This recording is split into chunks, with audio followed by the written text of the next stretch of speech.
Hi friends, ഇന്ന് നമ്മൾ ഉണ്ടാക്കാൻ പോകുന്നത് ഒരു ബീഫ് ഫ്രൈ ആണ്. ഇതൊരു സ്പെഷ്യൽ മസാല കൂടി ഇട്ടിട്ടാണ് കേട്ടോ നമ്മൾ ഉണ്ടാക്കാൻ പോകുന്നത്. അതിനായിട്ട് ആവശ്യത്തിന് ഞാനിവിടെ എടുത്തിരിക്കുന്നത് 1 കിലോ ബീഫാണ്. അതിലേക്ക് ആവശ്യത്തിന് മുളക് പൊടി, മഞ്ഞൾപ്പൊടി, ഉപ്പ്, കുരുമുളക് പൊടി, ഇഞ്ചി വെളുത്തുള്ളി പേസ്റ്റ് 1 ടേബിൾ സ്പൂണോളം ഞാൻ ചേർത്തിട്ടുണ്ട്. പിന്നെ ഒരു 2 ടേബിൾ സ്പൂണോളം വെളിച്ചെണ്ണ. അതിനുശേഷം ഞാനിവിടെ എടുത്തിരിക്കുന്നത് വിനാഗിരിയാണ്, അതും 1 ടേബിൾ സ്പൂണോളം എടുത്തിട്ടുണ്ട്.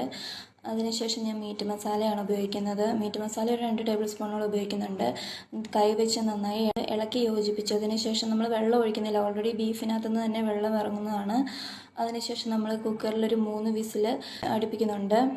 അതിനുശേഷം നമ്മൾ ആ വെള്ളമൊക്കെ ഇറങ്ങി വന്നതൊന്ന് വറ്റിച്ചെടുത്തതിന് ശേഷം ഇനിയാണ് നമ്മുടെ സ്പെഷ്യൽ മസാലക്കൂട്ട് ചേർക്കാൻ പോകുന്നത്. അതിന് വേണ്ടിയിട്ട് നമ്മൾ ആവശ്യത്തിന് ഞാനിവിടെ എടുത്തിരിക്കുന്നത് 1 ടേബിൾ സ്പൂൺ പെരുംജീരകമാണ്.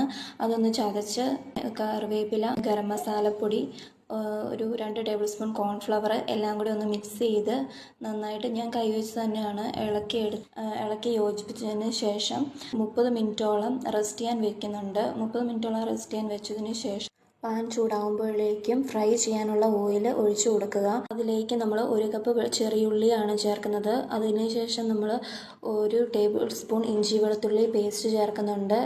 അതിനുശേഷം നമ്മൾ 2-3 വെളുത്തുള്ളി ചതച്ചത് ചേർക്കുന്നുണ്ട്.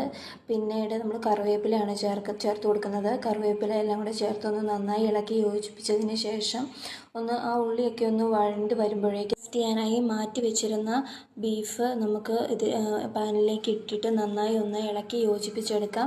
ഇളക്കി യോജിപ്പിച്ചെടുത്ത ശേഷം ഒരു 10 മിനിറ്റോളം നമുക്കിതൊന്ന് ഇളക്കി കൊടുത്തുകൊണ്ടിരിക്കണം. അങ്ങനെ നമ്മുടെ ബീഫ് ഫ്രൈ ഇവിടെ റെഡി ആയിരിക്കുകയാണ്. ഇത്ര രുചിയിൽ ഒന്ന് ഉണ്ടാക്കി നോക്കിയാൽ പിന്നെയും നമ്മൾ ഇതുപോലെ തന്നെ ബീഫ് കിട്ടുമ്പോൾ ഉണ്ടാക്കി നോക്കുകയുള്ളൂ, അത് ഉറപ്പാണ്. അപ്പോൾ എല്ലാവർക്കും ഇത് ഇഷ്ടപ്പെടും. അപ്പോൾ എല്ലാവരും ഇതൊന്ന് ഉണ്ടാക്കി നോക്കുക.